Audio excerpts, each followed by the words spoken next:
Hilchos Mechira, Perek Chav Beis, chapter 22. Aleph, Ein Ad Makna Davar Shlei Bala Ilam. A person cannot transfer ownership over an article that has not yet come into existence. Bein b'mecher, bein b'matana, bein b'matna shchimina. Doesn't matter if it's regarding a sale, a present, or regards to the disposition of an oral will. Ketzad Hasom. Mashatetzi sadazei machar lecha. Person says, what my field will produce is sold to you. Mashayetzi ilan zeh nasan lecha. What this tree will grow is given to you. Tznu mashatelu behem azulapani. Give so-and-so this offspring that the animal bears. Loi kana klum. The recipient does not acquire anything. V'chein kol b'yitzah. Aleph. Hamichir peyes dekel lechaveri yachalach serbei af la'achar shabo ha'peres le'ilam. When a person sells the fruit of a date palm to a friend, he may retract even after the fruit of the date palm have already come into existence. If the purchaser harvests the fruit, you cannot take it from him. If either of them retracts, he's not required to receive the mishapara.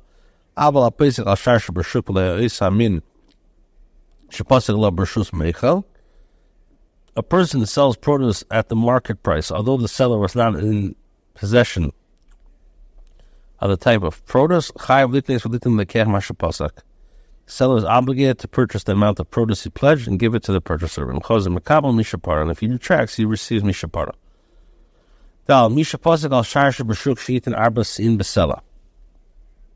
A person sells produce at the market price, promising to give 4 sa for a sellout. Even if the grain was in stocks, transaction is completed and he retracts, the seller is liable to pay to Makal Mishapara.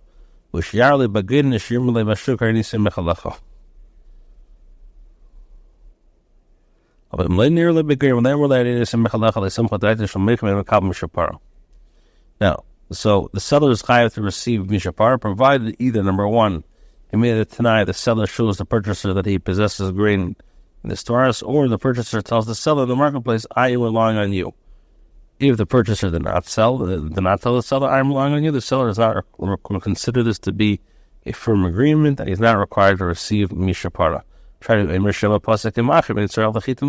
Maybe he can say to himself, perhaps the purchaser also made an agreement with another individual, and he does not actually require the wheat. Hey. An entity that is not in the possession of the seller cannot be acquired. It's like something that did not come into existence. How so? If the seller says, what I will inherit from my father, is sold to you. What my net will bring up from the sea is sold to you. Or when I purchased the field, is sold to you, and he has not acquired anything. But when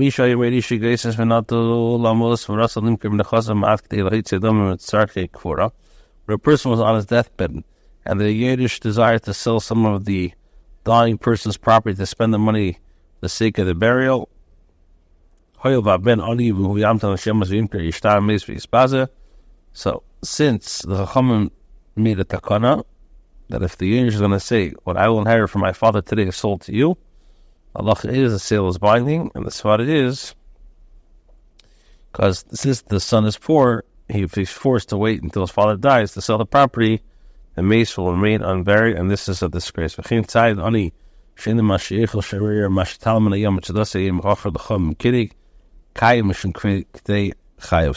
provisions were made for a poor fisherman who had nothing to eat. If he says, well, my net brings in today from the sea is sold to you, the sale is binding. Zayin, haben shemachar benichse avim v'chaya avim v'meisa ben v'chaya av rachach meisa av ben aben meitzmila lakuchas. The son sold property belonging to his father during the father's lifetime, but the son died in his father's lifetime. The son may take the property from the purchaser.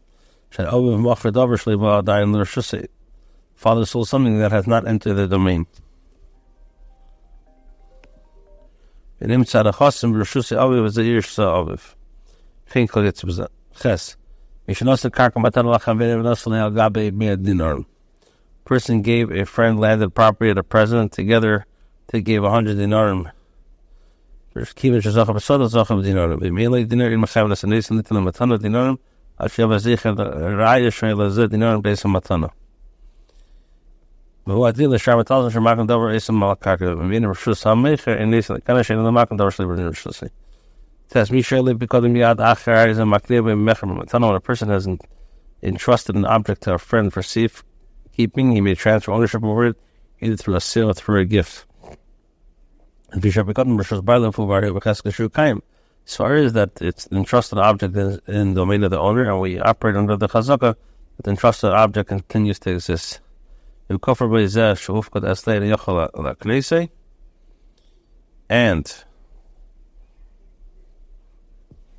if the person to whom the article was entrusted denies receiving it, the owner may not transfer ownership of it. So if the article was lost and it's not in his domain. The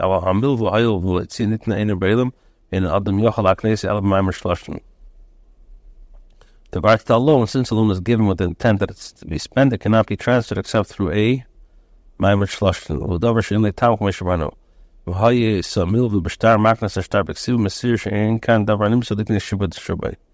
The loan was supported by a note. The creditor may transfer ownership of the note. To written authorization to transfer the note, for there is an entity that can be transferred through which one can acquire encumbrance it contains. Just like you cannot transfer ownership of an article that has not yet come into existence, you cannot transfer ownership of an article to someone who has not yet come into existence.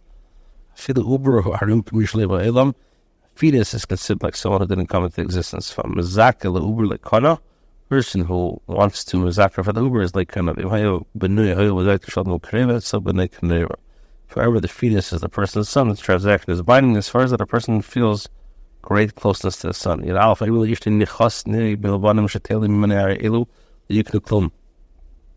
Person tells his wife, I will give you my property to the children that you will bear. Children will not acquire anything. As far as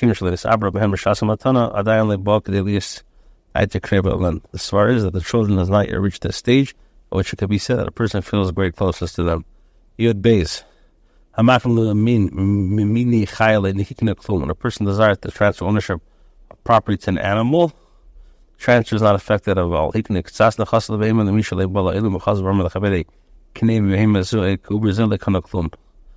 attempted to transfer part of his property to an animal.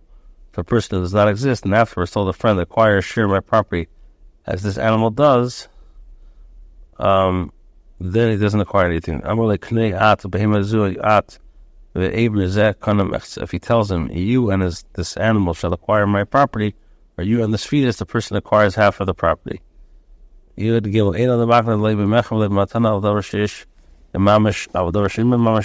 person cannot transfer ownership either through a sale nor through a present or an object unless it has substance. If it has no substance, ownership cannot be transferred. A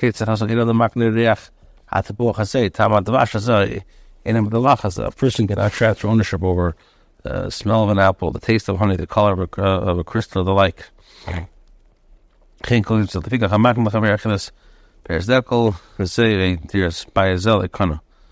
When a person desires to transfer ownership of the right to partake of the fruit of this date palm or to dwell in his home, the recipient does not acquire anything. The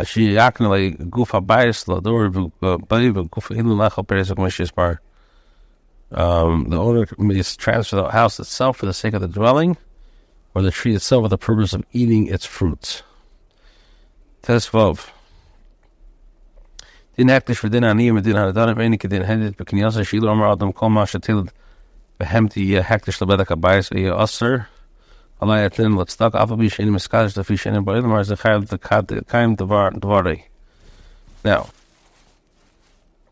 the halachas applying to transactions involving property which is makdish to the Beis Hamikdash, poor than vows are not the same as those involving ordinary people. If a person says, all the offsprings of my animal will be makdish to the Beis Hamikdash, will be forbidden to me, or be given to tzedakah, although the offspring does not become hektish because it does not yet exist, the person making the statement is obligated to keep his words. As it says, he must act according to the statement that he utters.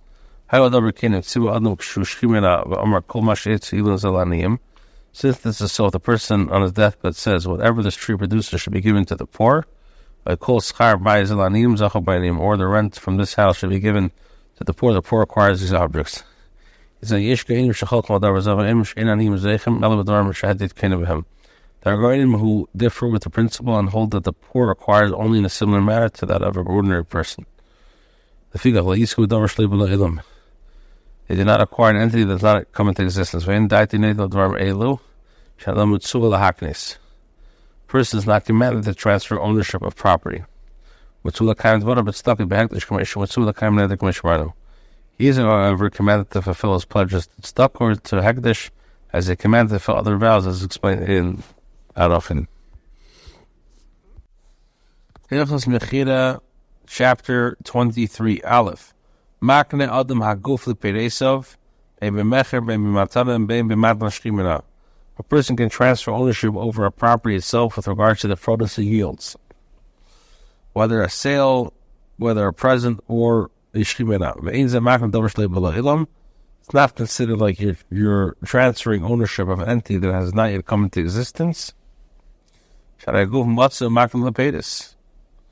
Because the article itself exists and the person is transferring ownership over its produce. What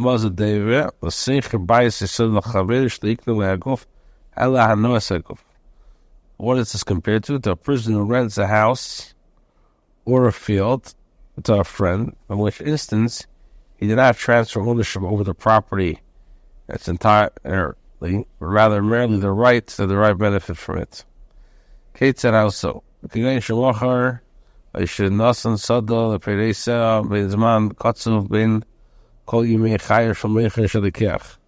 person sold a gave away a field with regards to its produce for a limited time, or for the entire lifetime of the seller or for the purchaser.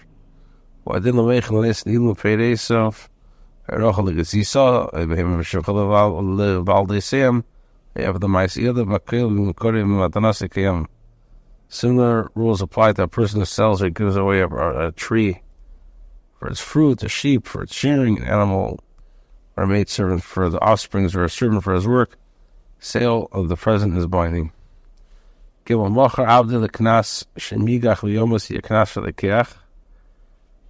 that something? So something of a person, if a sale was binding when a person sells a servant with regards to its fine, whether the fine is imposed if the servant is scored by an ox and killed should be given to the purchaser or not. Then they meet immediately. When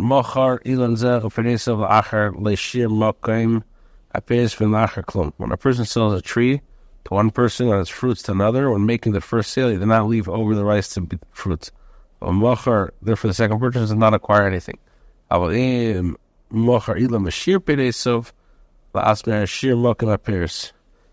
a person sells a tree and leaves its fruits to himself, it's considered as if he retained the branches. Even when a person retains property for himself, he acts generously. When a person sells land and property for a specific time, the sale is binding. The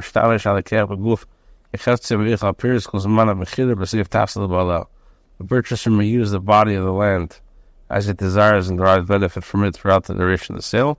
At the end of the specific time period, property returns to its original owner. What's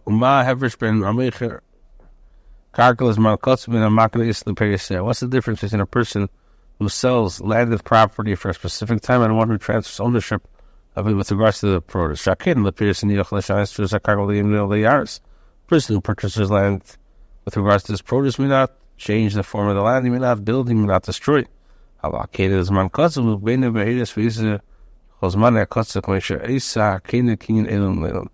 Person purchases land for a specific time, he may build and destroy. During that specific time, he may act in the same manner as he does when one purchases the land forever. What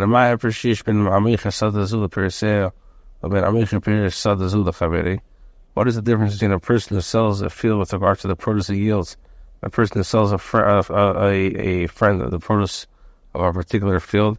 When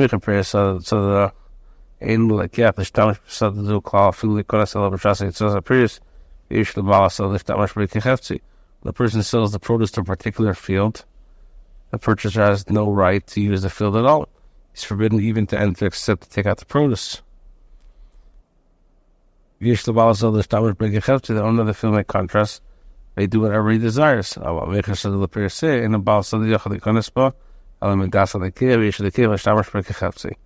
person sells a field with regard to the produce and yields. The owner of the field may not enter the field without the consent of the purchaser. The purchaser may enter the field as he desires. What's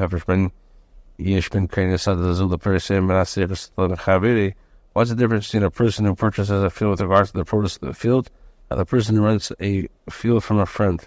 So the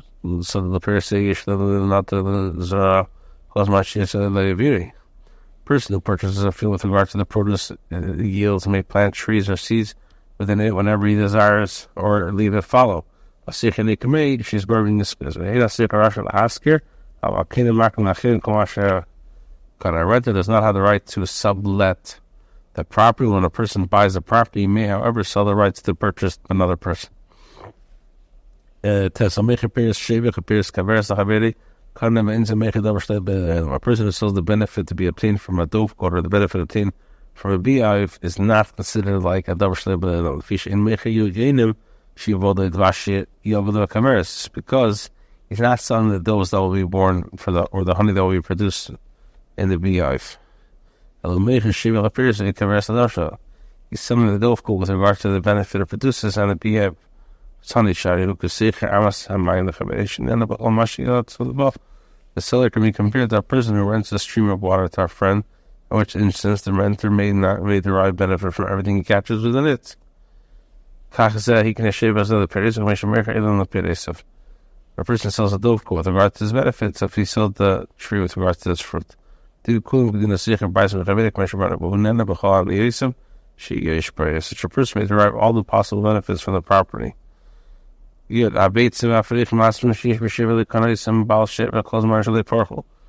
the dovkot does not acquire the eggs of the dovkot until they fly. Dovers exist to not take the mother with the young. The person who wants to transfer the ownership of those eggs of the frechim beitzim to the friend.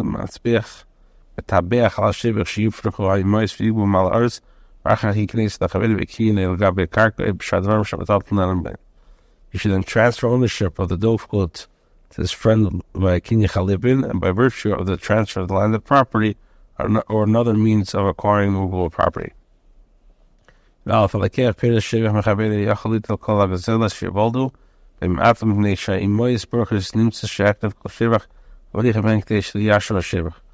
person purchases the benefit to be derived from a dovkot from a friend, he is not entitled to take all the fledglings that will be born from the time of the purchase on onwards. If he did that, the mother would fly away and would destroy the dovkot entirely. He shall leave enough of it so that the dovkot will remain populated. How many should he leave? If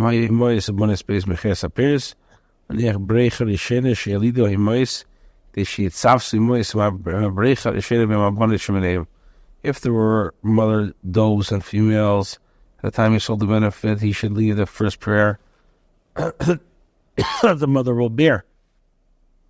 So the mother will be able to establish the first pair and with the females that were with them for the time of the sale.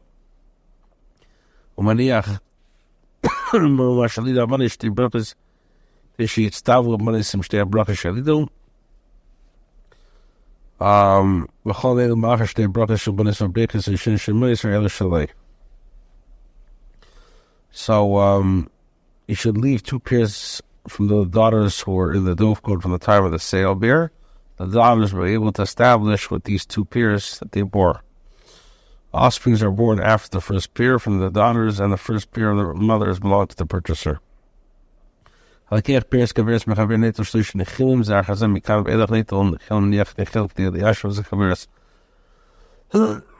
person purchases the benefit to be gained from a bee from a friend. He may take 3 swarms of bees. After that, he should take a swarm and leave a swarm to populate the beehive.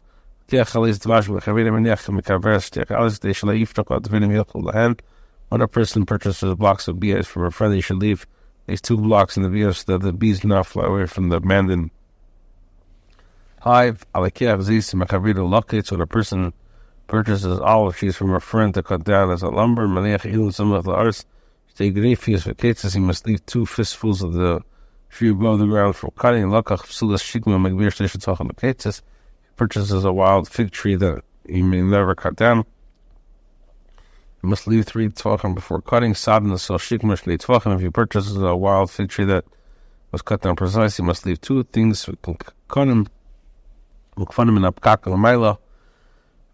Reeds and vines, he must leave the lowest, not above the ground. With regards to palm trees and cedar trees, the purchaser should dig at its root, for he will not grow again. Hilchos Mechira, Perek Chof Dalet. Amecher shlishi lonis b'seich sadeh ma'afilu ha'yesholish l'teis k'tanis ha'shlishi b'adei ilan ha'yesh l'ikeh kakaru lehem. When a person sells 3 trees within his field, even 3 small, newly planted trees or 3 growths after 1 tree, the purchaser also acquires the land necessary to nurture them. Ha'yesh l'ikeh kakaru lehem.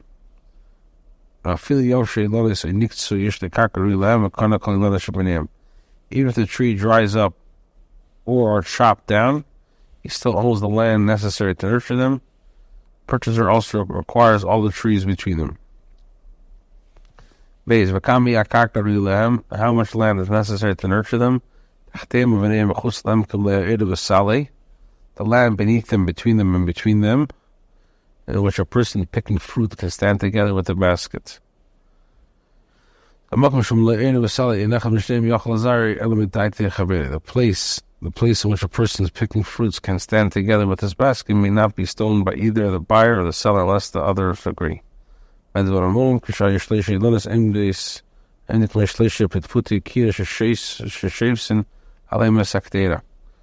this is applied, when the 3 trees that he purchased are positioned like the 3 feet of a range in which the pot is placed.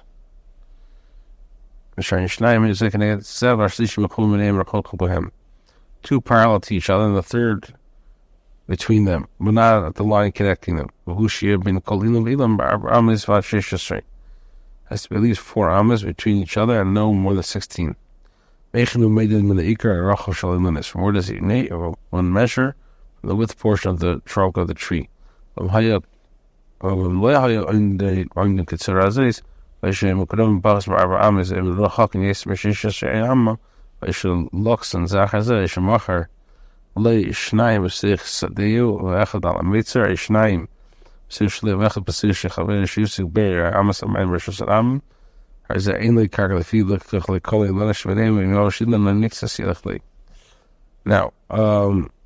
the purchaser does not acquire land. The trees were not standing in such a position. They were closer together, 4 amas or 4 and 16. He purchased one after the other. He sold the 2 trees in the midst of the field, and the 3rd on the boundary. The purchaser bought 2 trees in one field, and the one in the field belonging to a friend or a cistern irrigation dish to the public domain was interposed between the purchased tree. Therefore, the purchaser does not acquire the trees between the trees he purchased. If his trees dry up or cut down, he has no further rights. Hey,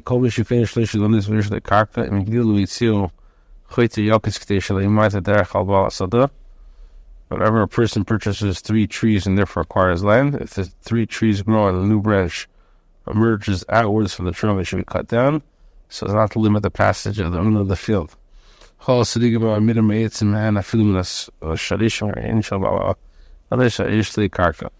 twigs and small branches that emerge from the trees, even those that emerge from the roots, belong to the owner of the trees. He has acquired the land. A person who purchases 2 trees in the field belongs to their further purchase does not acquire the land.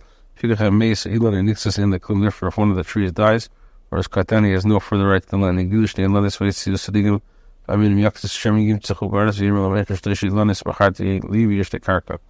If his 2 trees grow and produce twigs and small branches, they should be cut off, lest they grow into the earth on a tree like a 3rd tree. Then the purchaser would tell the seller, "You sold me 3 trees, and I have the right to the land." Zion, Kol ha'etzim shekoitzes b'ashtei ilanis mehen, ha'elu b'nag dezoyim u'rei p'nei achamar ehushal b'ala ilanis. Now, branches that the owner of the tree trims from them, any branches that grow from the portion of the trunk that sees the sun belong to the owner of the tree. Now, branches that grow from the roots and do not see the sun belong to the owner of the field. What's called in the Whereas in the palm tree, the owner of the tree does not acquire any of the branches, for they do not grow from the trunk. When a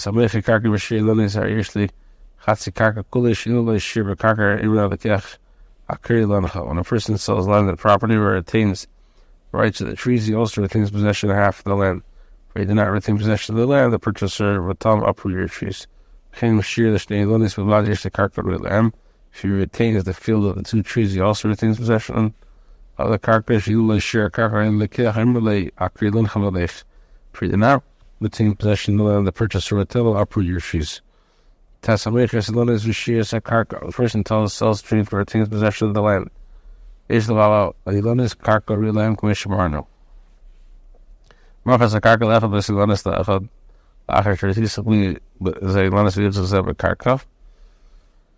Person sold the land to one person, the trees to another. The purchaser of the trees manifests the ownership over the trees. The purchaser of the land manifests the ownership of the land. So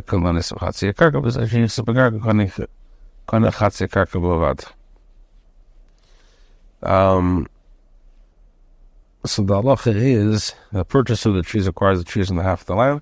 The purchaser of the land acquires half the land. When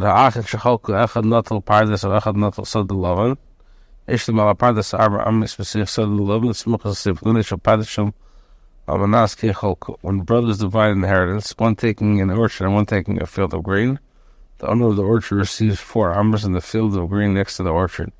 He is granted this land because they assume that they divided the land with the Tanai in mind.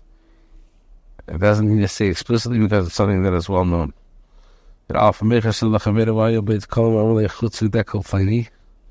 Person sells a field containing a date palm to a friend and specifies that he's selling him the field with the exception of one tree. It's valuable and high quality tree. We assume that he retain ownership of that one date palm tree. The remainder belongs to the purchaser of him. I cut him to call him. If the date palm that he specified as retaining is inferior, we assume that he surely retained ownership over the others, and the purchaser does not acquire any of the date. Person sells a field to our friend, tells him he's selling him with the exception of the trees. If he contains only date palm, the seller retains ownership of the date palm. If he contains only vines, the seller retains ownership of the vines. How you make fun of the column share? I look fun if the field contains vines and date palms, seller retains ownership of the vines alone. When he sells it generously. If the seller retains ownership over the date palm, he retains ownership over those date palms that are tall, that must be ascended by the rope. Those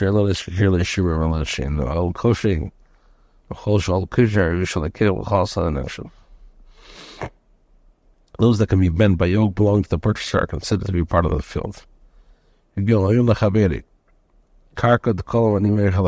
Person says, I'm selling you land and date palm.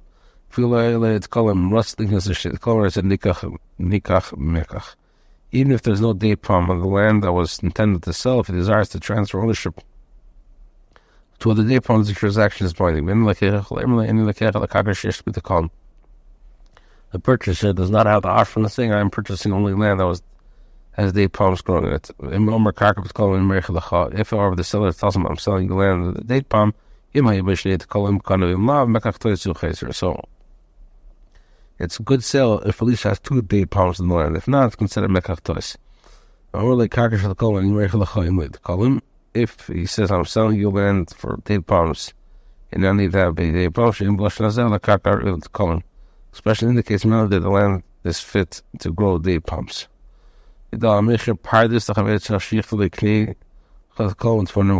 When a person sells an orchard to a friend, he writes acquire the date palm, the dates, and the date palm branches.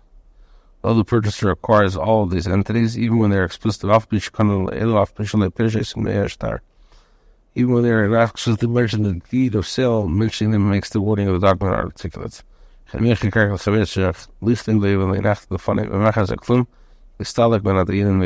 a person sells landed property to a friend, he must write, I have not retained ownership over anything in the sale to prevent judgment and claims from arising.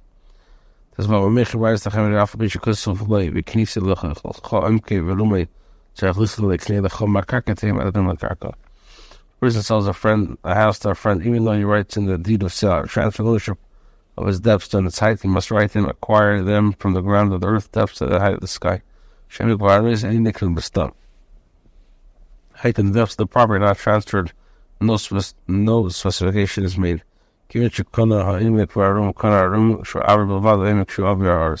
Instead, he's transferring ownership of the height and the depths. The purchaser require the height. It's not acquire what's in the midst.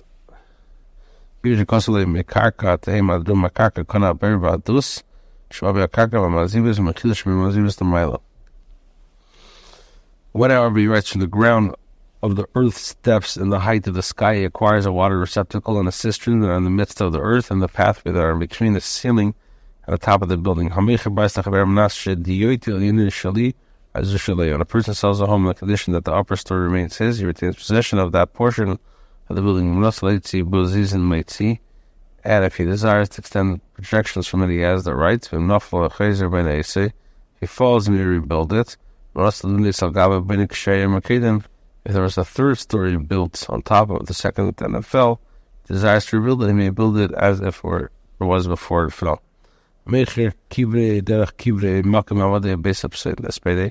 Although a person sells his grave, path of his grave, the place where the funeral procession stands in honor of the departed, the family may come and bury the deceased there or perform any of the other rites against the will of the purchaser. Now the privilege was granted lest the failure to do blemishes to the family. He must pay the purchaser for the grave in which the deceased was buried. The provision is granted even though it's not stated explicitly in the original deed of sale.